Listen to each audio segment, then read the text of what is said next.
एक चीज बताओ, ये किसान कौन है? देश का अन्नदाता नहीं है क्या? सरकार कहाँ मान रही है आप लोगों का अन्नदाता? सरकार तो लगातार आतंकवादी खालिस्तानी उसका परिणाम 2024 में भुगतेगी। क्यों अभी हाल ही में साक्षी महाराज ने कह दिया 2024 में भुगतेगी ना उसका परिणाम। श्री राम की तो कोरा मुखोटा है उनका, तो हिंदुत्व का केवल मुखोटा लगा के घूम रही है। लेकिन जनता तो इसी नारे पे चुनती है ना उन्हें। जनता बार बार बेकार भी आती है। बीजेपी तो शुरू से यही कहती आई थी ना, हिंदू राष्ट्र आपके रोके विचारधारा गलत है। बीजेपी तो ये जनता ने तो इसी बात पे वोट दिया था, हिंदू राष्ट्र के ऊपर, एक देश एक राष्ट्र। कैसे बन जाएगा हिंदू राष्ट्र? समझ में नहीं आता कैसे बन जाएगा। बन तो रहा है अभी। उन्होंने बातें तो बहुत की है, उन्होंने बातें तो काला धन लाने का किया, 15 लाख देने का किया। 170 हटा तो दी सरकार ने जाके। क्या हुआ? प्लॉट कहाँ खरीदी आप? वहाँ पे अभी भी अलाउड नहीं है, आप पता कीजिए ना, आप जगह नहीं ले सकते अभी। सरकार तो दावा कर रही है। मोबाइल नेटवर्क तो चलते नहीं, आप बात कर रहे हो। तो सरकार ने बंद कर रखा है ना इतने सालों से। तो क्यों कर रखा है? डर किस बात का? जब आपने 300 अपने देश में नहीं है क्या वो? आप एक तरफ बात करते हो कि जम्मू कश्मीर हमारे देश का हिस्सा है, एक तरफ आप वहाँ पे नेटवर्क बंद कर रखे। वो इंसान नहीं है क्या? वो भारत के देश के निवासी नहीं, वो यूज़ नहीं कर सकते क्या नेटवर्क? मतलब जो मोबाइल सेवा है वो अपनी यूज़ में नहीं ले सकते। अगर सरकार की तरफ से ऐसे कोई आदेश होते हैं भीड़ भाड़ कम करने के या लॉकडाउन या सोशल डिस्टेंसिंग के, तो आपकी रणनीति क्या रहेगी? किसानों की रणनीति क्या रहेगी? मानने वाले कैसे मान जाए? इससे पहले जो आंदोलन हुआ उन्हीं लोगों का भी यही कहना था कि हम नहीं हटेंगे, लेकिन बाद में हटना पड़ा था। कैसे नहीं हटेंगे? मैं पूरा पक्का बोल रहा हूँ आपसे, बिल्कुल नहीं हटेंगे, एक कदम नहीं हटेगा यहाँ से।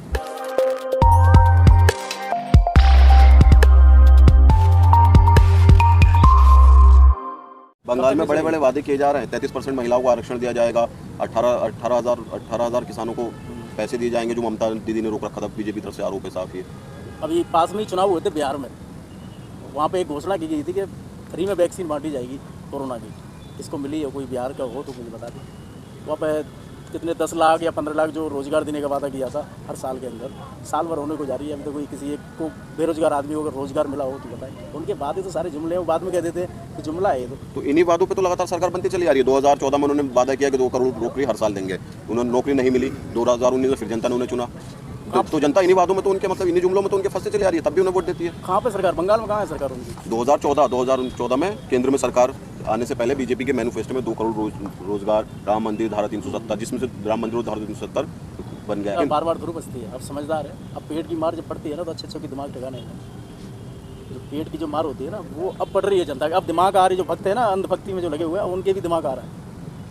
कहाँ दिमाग आ रहा है? अभी पेट्रोल डीजल महंगा हुआ तो बहुत सारी वीडियोस वायरल हुई कि लोग पेट्रोल डलवा रहे हैं। लोगों ने उनका रिव्यू लिया, उनसे उनकी प्रतिक्रिया ली, लेकिन लोगों ने तो यही कहा कि हम तो 100 को या हज़ारों हम तो डलवा लेंगे। कौन से लोग कह रहे हैं? बहुत सारी वीडियो वायरल हुई थी सोशल मीडिया पे। सोशल मीडिया पे बहुत सारी वीडियो पेट्रोल का जो दाम बढ़ रहा है। देखो एक चीज बताऊं मैं आपको, आप आंकड़े उठा के देखिए पहले। उनके मुंह पे बोलने पे कुछ मत जाइए। वो जिस सदस्य जिस बीजेपी पार्टी से या जिसके संरक्षण में आते हैं उनका काम बोलना ही बोलना है और कुछ नहीं। चलिए ठीक है, आपने आंकड़ों की बात की। अभी एबीपी न्यूज़ के सी वोटर में आंकड़े यही दिखाए गए हैं, फिर से यूपी में योगी की सरकार आएगी, क्या कहेंगे? हाँ, उत्तर प्रदेश में। हाँ, उत्तर प्रदेश मतलब ही नहीं बनता। चैनल आपने आंकड़ों की बात की, आंकड़ों को ये कह रहा हूँ मैं, चैनल का नाम ही ऐसा ले लिया कि वो तो समझे वो तो है ही बीजेपी का पूरा। एबीपी और क्या है? अखिल भारतीय परिषद क्या है? अखिल भारतीय का वो तो बीजेपी का है ही। वो तो आरएसएस लिखते वो तो अलग बात है।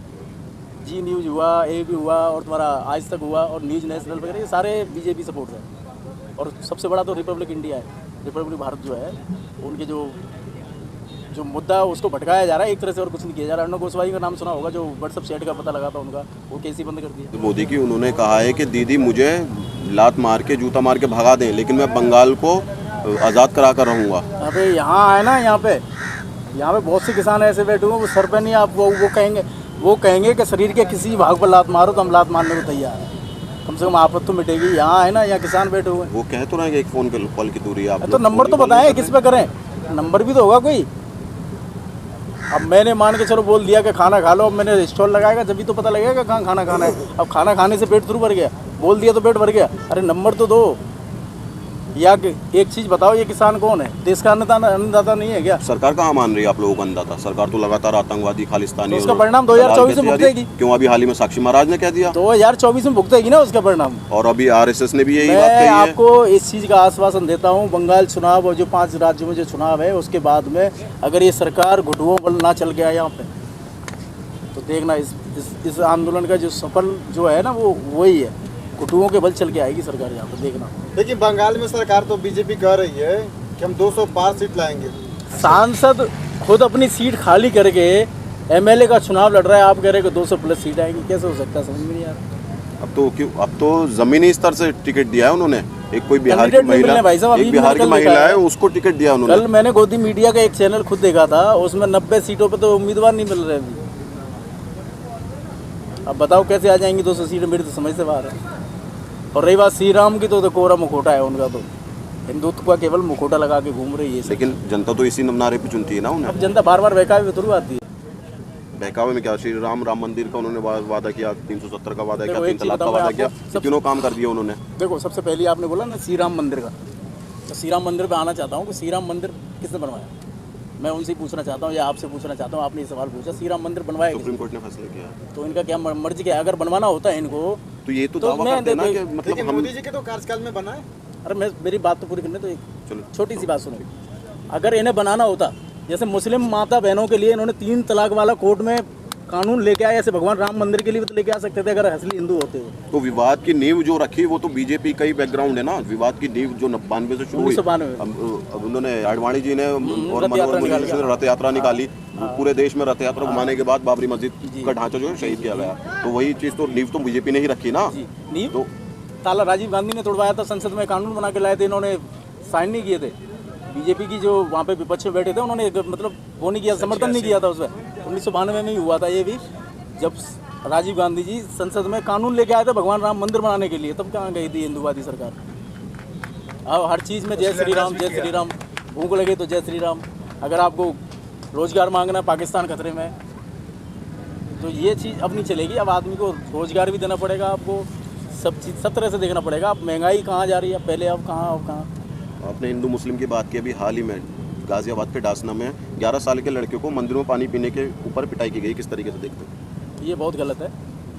ये चीज़ तो बहुत टाइम पहले होती थी, अब तो ये सोचना भी नहीं चाहिए। ये आजकल की जो युवा जनरेशन है वो भटक चुकी है, कुछ गलत तत्वों द्वारा मतलब उनको भटकाया जा रहा है। हिंदूवादी संगठन है, मैं खुद जाति से ब्राह्मण हूँ, पर मैं इन चीज़ों का समर्थन नहीं करता। बीजेपी तो शुरू से यही कहती आई थी ना, हिंदू राष्ट्र। आप कह रहे हो कि विचारधारा गलत है। बीजेपी तो ये जनता ने तो इसी बात पे वोट दिया था, हिंदू राष्ट्र के ऊपर, एक देश एक राष्ट्र।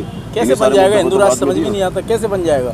बन तो रहा है। उन्होंने वादे तो बहुत किए, उन्होंने वादे तो काला धन लाने का किया, 15 लाख देने का किया, सबको 2 करोड़ रोजगार देने के लिए। जम्मू कश्मीर में ब्राह्मणों को, जो जम्मू कश्मीर ब्राह्मण थे उनको बसाने का काम किया। जम्मू कश्मीर में 370 हटाने के बाद में एक प्लॉट लेने की बात कही, वहाँ पर रोजगार देने की बात की। कुछ पूरा हुआ?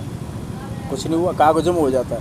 370 हटा तो दी सरकार ने, जाके प्लॉट हटा के क्या हुआ? वहाँ प्लॉट कहाँ ले? खरीदी आप? वहाँ पे अभी भी अलाउड नहीं है, आप पता कीजिए ना, आप जगह नहीं ले सकते अभी वहाँ। सरकार तो दावा कर रही है, मोबाइल नेटवर्क तो चलते नहीं, आप बात कर रहे हो तो सरकार ने बंद कर रखा है ना इतने सालों से। तो क्यों कर रखा है? डर किस बात का? जब आपने 300 अपने देश में नहीं है क्या वो? आप एक तरफ बात करते हो कि जम्मू कश्मीर हमारे देश का हिस्सा है, एक तरफ आप वहाँ पे नेटवर्क बंद कर रखे। वो इंसान नहीं है क्या? वो भारत के देश के निवासी नहीं, वो यूज़ नहीं कर सकते क्या नेटवर्क? मतलब जो मोबाइल सेवा है वो अपनी यूज़ में नहीं ले सकते। अब आज का टाइम ये है, सबसे बढ़िया जो वो है महंगाई और बेरोजगारी। युवा आजकल, मैं खुद बेरोजगार हूँ, 4 महीने से बेरोजगार। बेरोजगारी एक ऐसा वो है मुद्दा बन चुका है, इसको भटकाने के चक्कर में कहीं किसी को लड़के को मार दिया जाता है, कहीं किसी के पानी को भगा दिया जाता है। ये सब भटकाने के चक्कर में, और कुछ नहीं है। मीडिया के पास कुछ है ही नहीं। मीडिया केवल यही दिखाती है, हकीकत दिखाए ना। आगे यहाँ आए ना, एक कौन सा चैनल आता है? एक नहीं आता है। मैं 10 दिन से देख रहा हूँ कंटिन्यू, कोई चैनल में नहीं देखा। मेन स्ट्रीम मीडिया कवरेज करने आती है तो किसान भगा देते हैं उनको। वो उल्टा दिखाती है तो भगाया नहीं जाएगा तो क्या किया जाएगा? मैं बताऊं अभी 5 दिन पहले, 5 या 6 दिन पहले की बात है, मैं खुद मौजूद था वहाँ पे। तो वहाँ क्या हुआ था, 4 लोग बैठे हुए थे। मंच की शुरुआत नहीं हुई थी, संचालन शुरू नहीं हुआ था, 4 लोग बैठे हुए थे। तो जी न्यूज़ वाला एक पत्रकार आया और उसने बोला कि 4 लोग जो बैठे हुए थे उनको बोला कि आप पानी ले आओ, जाके हमारे पीने के लिए पानी ले आओ। तो 2 उठ के चले गए पानी लेने के लिए, और 2 थे वो उधर साइड में हो गए। उसने तुरंत कैमरा चालू किया और बोला कि यहाँ से तो किसान चले गए। तो उसको फिर भगाया गया, उसका मोबाइल तक छीन लिया गया था। मोबाइल था उसका, जमा कर लिया गया था, सुबह वापस दिया गया। तो अब बताओ ये कौन सी पत्रकारिता है? वैसे ही बोल दो ना, हम चले जाएंगे, करवा दो, हमारी जो मांगे पूरी करवा दो, वैसे ही हट जाएंगे हम। किस तरीके से सरकार मानेंगे? 100 दिन से ज़्यादा तो हो गए आप लोगों का अभी तक, अभी तो सरकार ने मानी नहीं है। किसान की तादाद भी कम होती जा रही है यहाँ पर। तो इस टाइम तो फसल का टाइम है, इस टाइम तो पड़ेगी ना।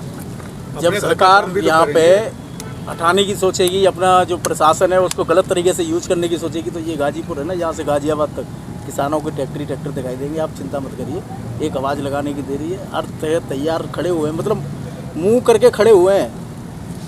अभी थोड़ा इस टाइम फसल का टाइम है, कोई अपने घर, अब फसल का टाइम पूरी 6 महीने की मेहनत करके उसको अगर न काटा जाए तो फिर दिक्कत है।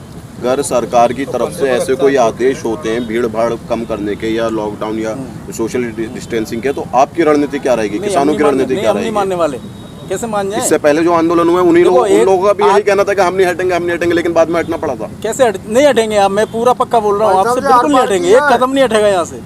कैसे? मैं बता रहा हूँ, 300 जब 300 हमारे देश में मरीज आ रहे थे, आपने लॉकडाउन कर दिया। जब 80,000 मरीज आ रहे थे तो आपने छूट दे दी। कहाँ कोरोना है मुझे बताओ? 300 ज़्यादा होते हैं, 80,000 ज़्यादा होते हैं। आंकड़े लगातार मेन स्ट्रीम मीडिया बढ़ा दिखा रही है, डेली बढ़ते जा रहे वो हैं। इसीलिए दिखाया जा रहा है, ये षड्यंत्र है। ये षड्यंत्र उनका कामयाब नहीं होगा। कहीं कोरोना नहीं है। ये कामयाब नहीं होगा, चाहे वो रात में आए चाहे दिन में आए, उनके काम सारे रात में ही होते हैं। पर हालांकि रात में भी यहाँ चौकन्ने, हम टेंशन मत लो।